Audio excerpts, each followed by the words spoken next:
Welcome everyone to Enlightened Masculinity podcast. This is episode like 305 or something like that. So that's a lot of these. And I'm here in Houston, around Houston, Texas, at my parents' house, visiting for 48 hours.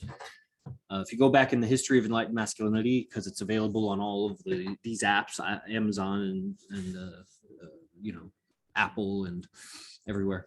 Some of the episodes were here. So I'm back. I've returned. And it coincided with my mother's birthday and also my grandmother. My last living grandparent is here visiting. So it's quite a thing after living the lifestyle that I have at IMC Base One. You know, if you don't know me, if this is your first episode, I'm Yogi Chris, PhD, founder of Ninth Limb Yoga and captain of IMC Nation. IMC Nation is a worldwide movement that is having people take ownership of their life, their karma, their destiny in ways that other groups aren't. You'll need to just listen in and look into it if you want to know more than that. Right now, what I'll say is visiting parents, or what was I saying? Actually, I'm just giving the intro to the show. In past episodes have been here.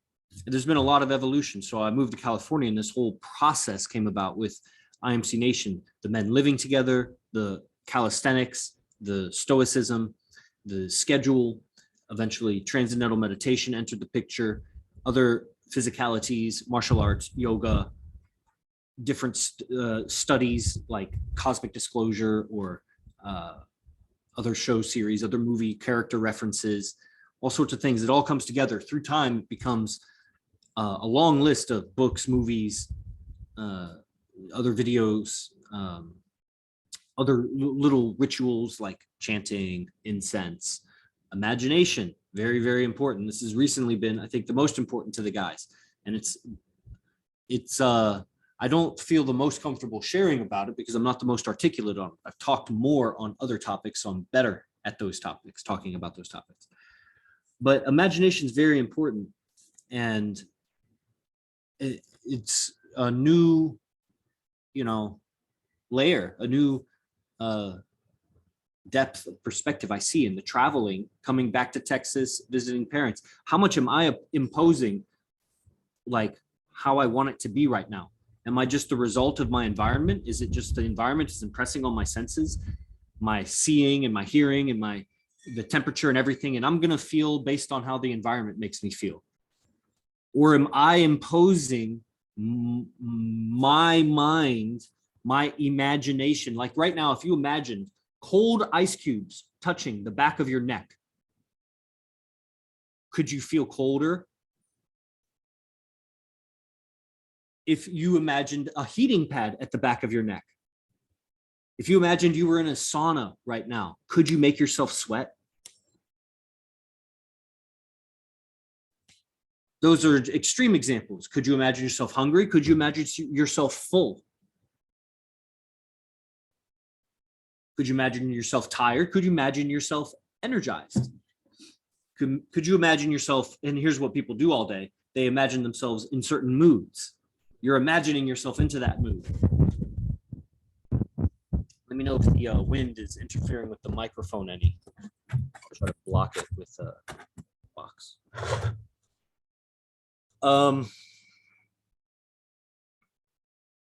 Now, in my life, it's become so, it's something I tried to convey the other day on one of the advanced gatherings, but I don't know if I got the idea across, but maybe here I can. So the importance of consistency in your environment, like Freedom Ranger and I share in common that we were roaming agents of our purpose. And that brings with it, like, I'll bet Freedom Ranger can resonate with this. A lot of people, and this is, it's like, it's irritating, but it's like, what a blessing to be irritated by this. It's like all praises for being irritated by this next idea. When people ask, or when people, I guess they're asking about like what we do, we travel, this and that, or they say something like, here, this is the basic of it. They say something like, I would love to travel like that. And we're like, no, you wouldn't. You don't understand. But then also they don't understand. It's super cool. It's super cool to have traveled And, there's another layer of satisfaction and experience gained when you're traveling, not for just leisure or vacation, when you have to solve life's problems as you travel, because you're living, you're still, you still have the bills, you still got to find a place to stay, food to eat, and you're not on a vacation budget where you're just like throwing money away because you don't want to be responsible for anything. So it's like living and traveling is another thing. And then, you take all of that momentum, like imagine, okay, a comet going through the sky. And, so a comet going through the sky, through space, real fast, has all this energy, it's called kinetic energy. Mass times velocity squared or whatever is fucking kinetic energy. How much joules, how many BTUs, whatever you want to measure it with. Kilojoules, megajoules, whatever. It says Instagram, it's poor connectivity. So hopefully it's not too bad. Too bad. But DM me about joining a Telegram group, and then we can maybe go live on the Telegram groups. The guys have like 80 guys in it. The girls has like 5 or 6 or something, whatever. But the girls group is not called Enlightened Masculinity, as you can imagine, but we could just call it Wednesday lectures or something, or ninth limb yoga, because this is ninth limb yoga perspective too. And we could do ladies yoga classes eventually when it's interesting enough for me. Okay. So kinetic energy. So all that energy. And you can't just destroy that kind of energy as we understand it. Like, for example, if something is held up in the air, I'm sorry about Instagram. Just reconnecting. Maybe take it off the Wi-Fi. Take it off Wi-Fi. See, if I do that, it may just end the live. Okay. So let's see if that does anything. Reconnecting. Okay, I took it off Wi-Fi, so hopefully it's back doing better. Okay, so not to delay, all that kinetic energy, if you pick up an object and it has potential energy, because we can measure 100% exactly based on an equation that this amount of energy will turn into velocity. We can measure it and it'll be exact. So we have an equation for potential energy, kinetic energy when it falls, but then when it lands, it becomes sound energy and heat and disarrangement of the molecules, because there's energy in the there's energy in the organization, in the information. So when the molecules are real organized, there's an energy there that actually releases energy as you disorganize it. So when you throw something like a magnet and it crashes, it's the orderliness in the molecules that make it so magnetic also. So it loses some power of magnetism, the energy, because of the disorder. Okay, so when you take a comet flying through the sky, it's got all this kinetic energy. And if you hold it in place, where does that energy go? Into heat, into also, so if let's say a planet captures a comet's going by and it captures it as a moon, which almost never happens. But let's say it could happen, it does happen. All of that energy gets transferred to the moon planet system. So it slings the planet as well as the planet slings the comet slings the planet. If it's moving faster, it'll sling the planet more. It may something happens to the spin, the velocity of the system of the comet planet system. Okay, so if you take a person that's roaming and they got all this kinetic energy moving all over the place, and then you hold them still in one location for a long time, they still had all that energy of movement that you're holding down. And that momentum has to be translated, transformed into something else, because that's what energy does. It either transforms into sound, compression waves, it transforms into heat, it transforms into maybe some displacement of the earth or something if it collides. It transforms into something, it goes somewhere. So the energy that so staying put in a location, not hermiting up in like your house somewhere, but I mean like geographically you're in that town and you visit kind of the same venues, the same parks, you upgrade, but you put in your time also in each place to get to know it, and the place gets to know you, and you move on. And maybe sometimes you move on after 1 or 2 visits, sometimes you never move on, you always go there. And you accumulate these, like, you accumulate experiences. The places accumulate experiences of you, and you both accumulate experiences of each other, and karma, this and that. And so the energy you put out, what you get back when you do that, you get to see a kind of time lagged, delayed reflection, not in a 3D visual sense, but in a karmic sense, that you get to hear the reflection of your voice after you've sent it. You get to hear the reflection of your actions after you did it, if you frequent the same places. And so staying put becomes such a reflection of your character, such a tool to see your character. Now, next level. So we've already gone up levels. Hopefully you're keeping up and catching up and getting it. Guns Katana, get back on midday gospel there, boy. Son, what you do? Oh, man, I closed out of the app. Oh, fuck. Oh, man, I tried to swipe away a message and it opened it. Now, that person thinks I'm reading their message. I'm not, because I do send red notifications, because I think, why not? It's a mode of communication. I don't want to just be muted and not be able to do that. Like, if it says red, that means I opened it.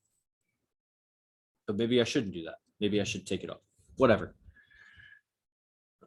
People on Instagram, you should join my Telegram. If you're a guy, girls, you should be DMing me about, yes, we want to join your Telegram group. What's Telegram? It's a group. Join it. Yes. Character reflection of your environment.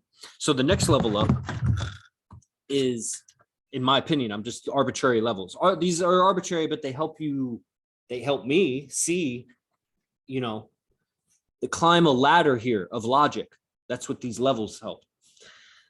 So the next level is, all right, you're traveling, or no. So you're in a location and you're seeing the effects of your character. To change, you must see a better way of being. You become aware when the environment reflects back to you your actions. You notice it. I mean, we're not considering the reflections that we don't notice, because you'll just keep being the way you were, and the environment will keep. Nothing changes, except the environment will still change, because the environment is really, it's not a thing. It's a composite of many things. I mean, this is kind of a trip when you look at it, because it's like, even the things are themselves made of things. So like, this thing is made of a few pieces. I could take it apart, but then each piece is made of so many molecules, and each molecule is made of something. So, but there is a consciousness there and there and there. And we could say that, certain organizations of things have consciousnesses. And so there's a bunch of individuals that make up the environment. And the environment will keep changing. So if you don't change, then you're going to be left behind, because the environment keeps evolving. Like the diseases of today would extinct the diseases of 500 years ago, or they would extinct the people. They would you know what I mean? Go back 10,000 years and introduce some germs that we, viruses or whatever. I don't know about germs. I don't know that that's a thing. I think it's just inflammation, because we suppress our systems with the sound and EM radiation and chemicals in the air and soil, and the depletion of chemicals and all the things that we eat, processed foods. Like, we just suppress our thing, our system going on.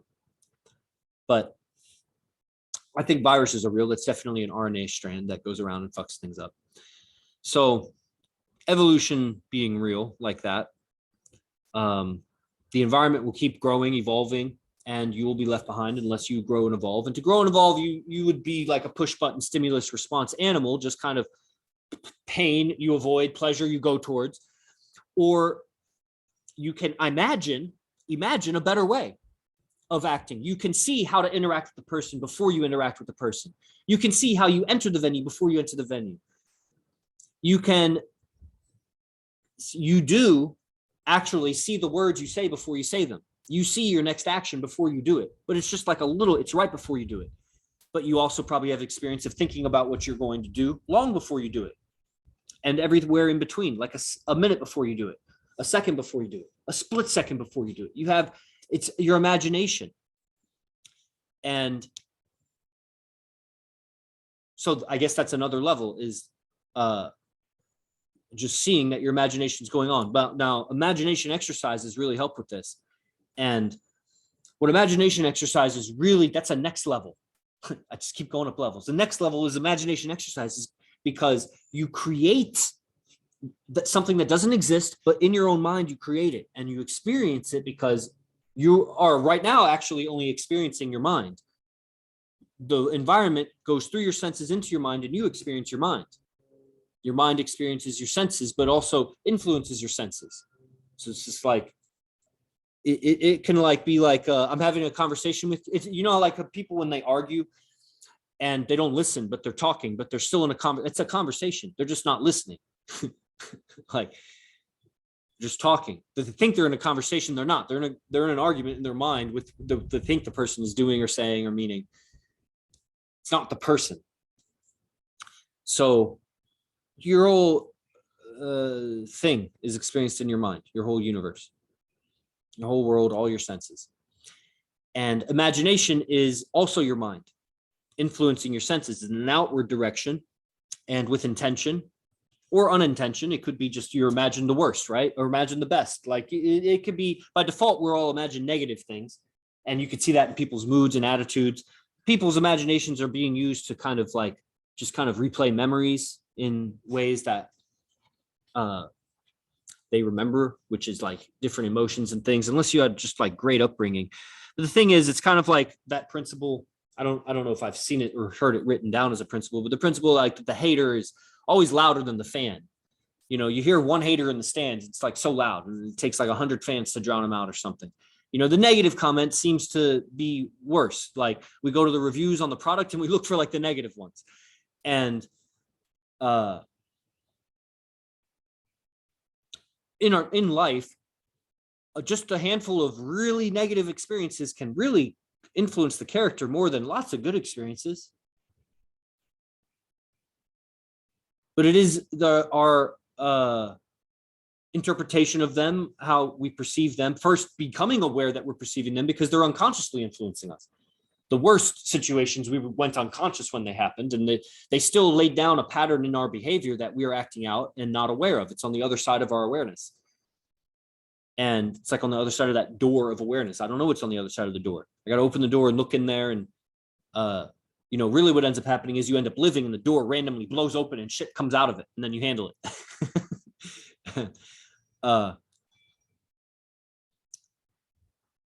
So seeing a reflection of your character in the environment, becoming aware of better ways of being. And then the next level is creating with your imagination, real hearty experiences. Hearty is an interesting word because it's like a homophone. It's like hearty, like from the heart, but hearty, like also hard and like of substance. Like we say, that's a hearty meal. It's English. So hearty, very interesting. So you make a hearty experience, imagined experience in present time. And you start to, this is the next level, right? You start to feel or perceive how you feel differently when you're reacting to your own imagination. I'm just going to speak to whoever has their camera on. I'm just going to speak to you.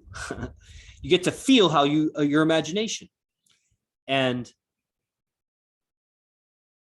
when you get the sense of how your imagination is influencing your feeling meter, imagine your feelings going from like 0 to positive infinity.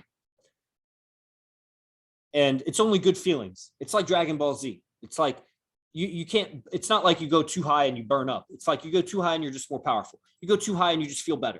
So it's from 0, which is like the worst feeling, dead, and then to infinity. And inside of you, there's this absolute thermometer, emotion meter.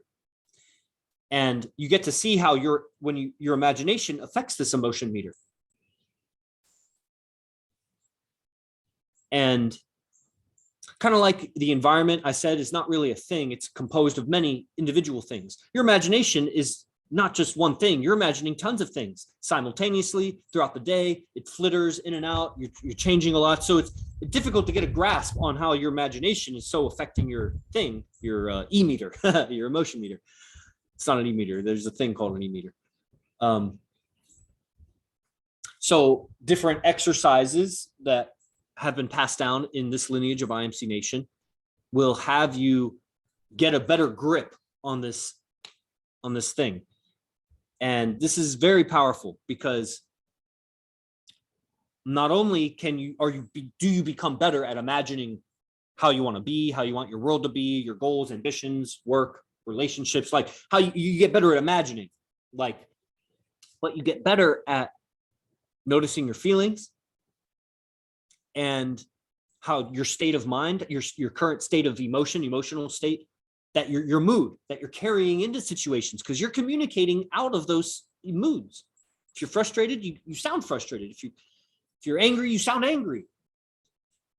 You sound short tempered or irritable or something, like you sound tired, happy, relaxed. Like there's a mood that comes with that. Or rather, there's a sound that comes with the mood.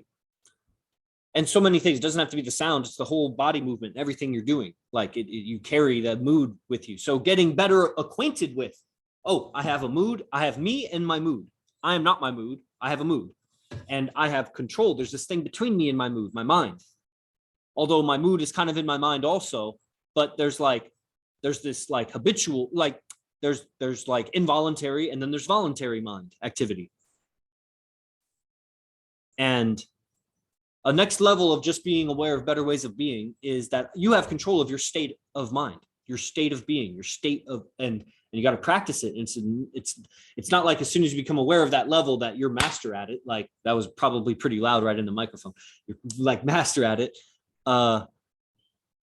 It's like a whole new dimension that you need to get mastery over. And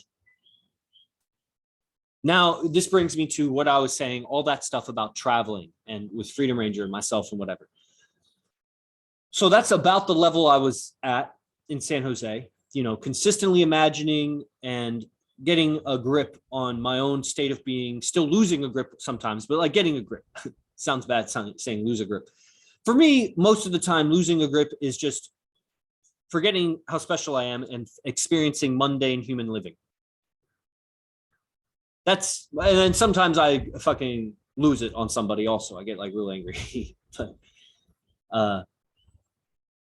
that's, even there, I'm probably imagining something. But so that's what I mean by lose a grip or keep a grip. Is like keep a grip on my own imagination on the situation, on life right now, where I am. What does this mean to me? What does this look like to me? What is going on here? I see all these karmic strains or strings, little strings that attach me to so many things. How am I communicating with my environment? Am I being imposed upon by my environment, or am I imposing on my environment?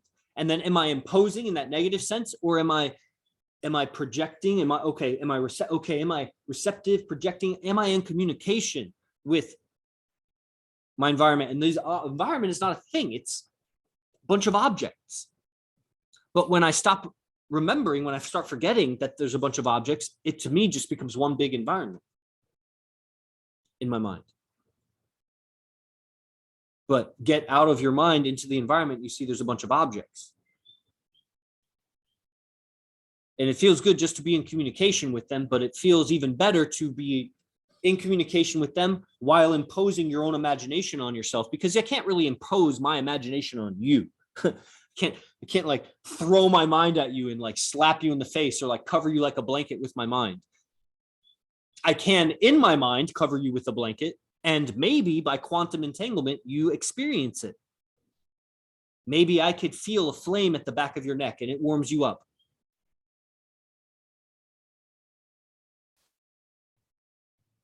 But maybe, could I do that without saying it to you? Because that would be like telepathy. Because if I say it to you, you hear it, then you end up saying it to yourself, because that's what hearing is. And then you said it to yourself. So did not you just do it to yourself? It's not me doing it. It is, I started it, but then you did it. Because if I didn't say anything, I just thought it, how accurately could I transfer the thought of that? And that's what I saw on the airplane with the flight attendant 3 times. And I told her after the second time, the first time was, I asked for sugar in my coffee, but I really meant cream. I don't know why I said sugar. It's weird. Weird things happen on planes. And for some reason, she was like confirming it or something. I was like, I forget why. There was a little pause, and then she asked, okay, and then you want a coffee with cream? And I was like, and as I was about to say something, she said it at the same time. Oh, you said sugar, but at the same time I said, actually, I meant to say cream, but that must have been telepathy because I saw cream in my mind, even though I said sugar. And she kind of, a light pause, acknowledged it. Later, I go back to the restroom in the back of the plane while we're flying. And I think earlier, right before I got up to go to the restroom, I told her that I wanted some water. She came by, got the trash, and was like, do you need anything else? And I was like, I'd like water. But actually, I'm about to go to the restroom, but when I come back. So she's in the back. I go to the restroom. I'm in the restroom for a while because like I smoke my vape pen in the restroom. I do some breathing. Like I fucking hang out in the restroom. And I have this idea that she's going to be right there handing me my water when I come out, which is weird because I was in there a while and she'd have to be waiting in the back while I'm in the bathroom to hand me my water right when I come out, instead of just when I go back to my seat handing me the water. Because now I got to carry my water through the aisle. So I didn't think it was like that likely if I looked at it, but I thought in my mind, it was just a flash image that also felt true, just felt true. True doesn't feel that, it feels gratifying, but like not that intense. It's just like 2 + 2 = 4. Oh yeah. There's like a feeling of truth. Like, yeah. So it felt true that I saw this thing. And as soon as I opened the door, I shit you not, I didn't see her. Her hand comes like here's the door, and her hand just goes with the cup in her hand of water. And I'm like, oh, and then I turned to go back to my seat, and I turned back because it was like, this is too rich. I said, I saw that before. I knew you were going to do that. And she was like, because it's the same flight attendant that I said that to earlier, that it was telepathy. She was like, oh, and I was like, do you believe in telepathy? And she was like, yeah. She paused. It didn't seem like we were in good rapport. It seemed like she felt a little awkward, but I still said it because the way she was like almost startled that I was saying something. But I was like, do you believe in telepathy? And she was like, yeah. And maybe she just didn't understand what I was saying because it's like an uncommon thing to say on an airplane. Maybe she's never heard those words, but she said, yeah, after a moment. And then I said, well, that's twice now. And she was like, yeah. And I was like, and I felt weird about doing this, but I thought it was a pretty good game, actually, but whatever. I said, third time's a charm. And then I turned and walked away. And I walked to my seat. And I was smiling, and I think I heard her acknowledge it. And I probably could have milked it for more, but I think that's a clue that I shouldn't have, because I don't like milking moments in that idea of milking moments. I like milking a moment in my internal appreciation of a moment, but not milking a moment to get more from a moment. The milking is from within, not from without, in the analogy. So I say third time's a charm, and I walk back to my seat. And so it happens. Later, we're about to land. I'm fiddling with things. I think bag, I have 2 bags, and both of them are kind of pulled out from under my seat. And I feel that, and I had not turned around in minutes. I did not know she was there. There were many flight attendants, big plane.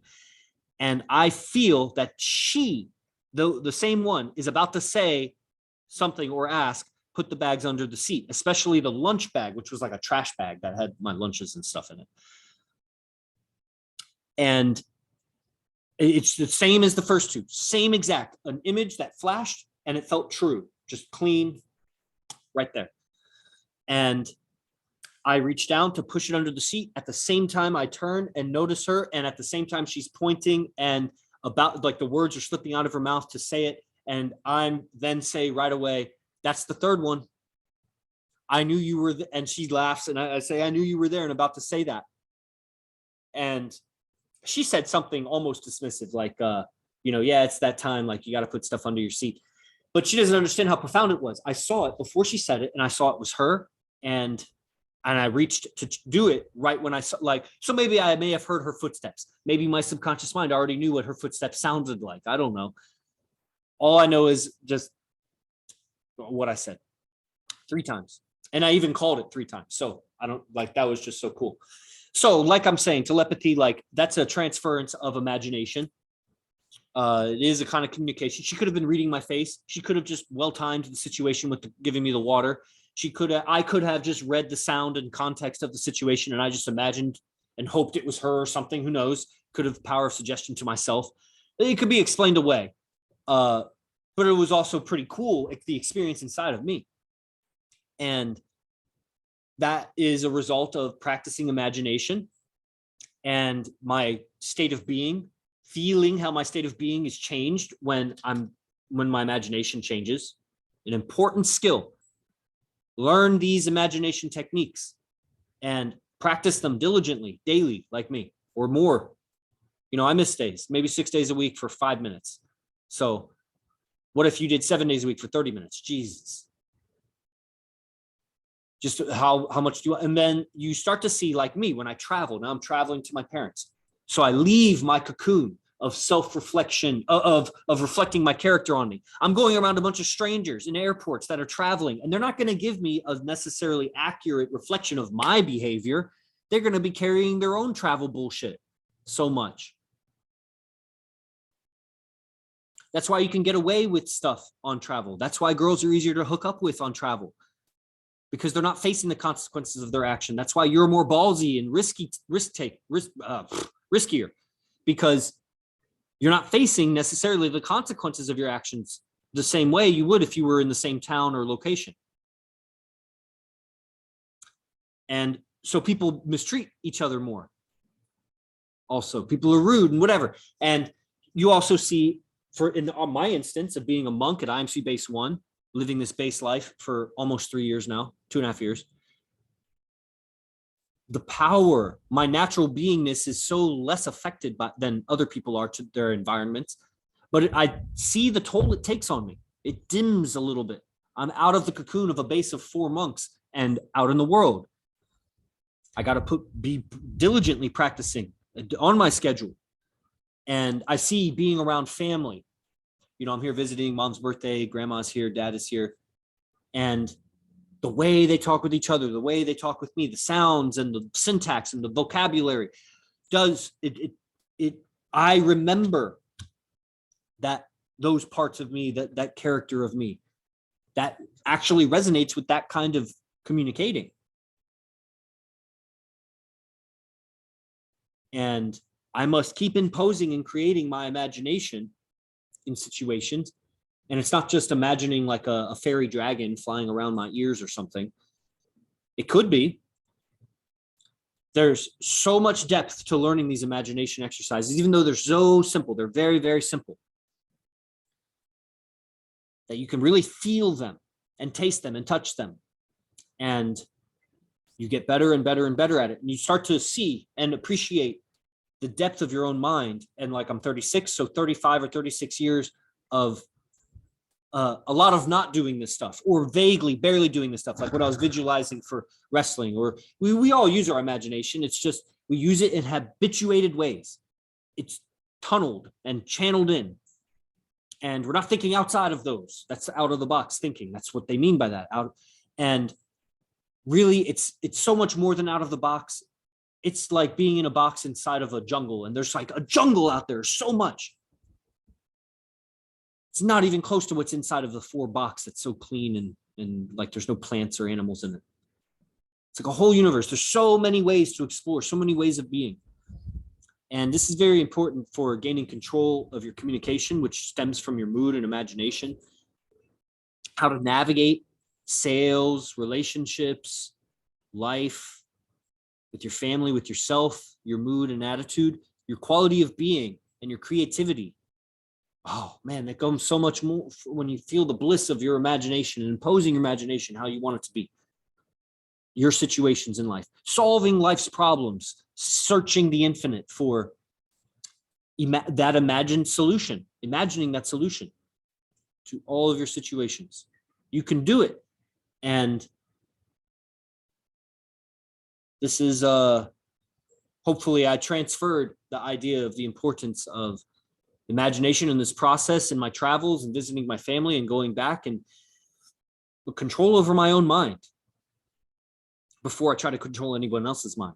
And I don't try to control other people's minds, but influence, persuasion, conversation, sales, seduction, giving advice, teaching, transferring ideas, controlling the ideas and how I'm experiencing them here before I try to get them across. It doesn't mean I won't get them across if I don't control them here. It just means it'll be under the control of something else, which is my subconscious and the patterns and history. So conscious intention. You're imagining something right now. What is it? Do you know? Are you intending it, or is it doing itself? Is it running itself? Even your own body is an object in your imagination. Even your own breath. Are you imagining you're breathing? Dang. That's good. That's good, Yogi Chris. All right, everybody. This is IMC TV. Shout out Johnny Ranger, who clips these up. If you see the clips on IMC TV, that's Johnny Ranger. Zay Simba, who makes the IMC websites, IMC Base 1, Base 3, and so on, other websites. And Tony K, who is responsible for posting so many hundreds of episodes and is responsible for trying to get us featured on Apple and Podbean. So leave a review if you're catching the recording. That helps the journey. Jesse from New Zealand. I was just talking with Dan Willis from New Zealand. So he's 6 hours away, but I mean, there's a third guy for a base. He's, strong guy. And all the people on Instagram. If you were live on YouTube, I see there's just one of you watching live on YouTube. So most of you watch the clips of these anyways. Hopefully we got some good clips for you today. And that's what that is. See everybody. We got camp this weekend, the gathering, divine reflection, 24, 25, 26, and then the next camp starts. So you can see all the advanced trainings and all the trainings at imcbase1.com. Link is in the description. I'll see you guys next time. Jay Guru Dev. Os.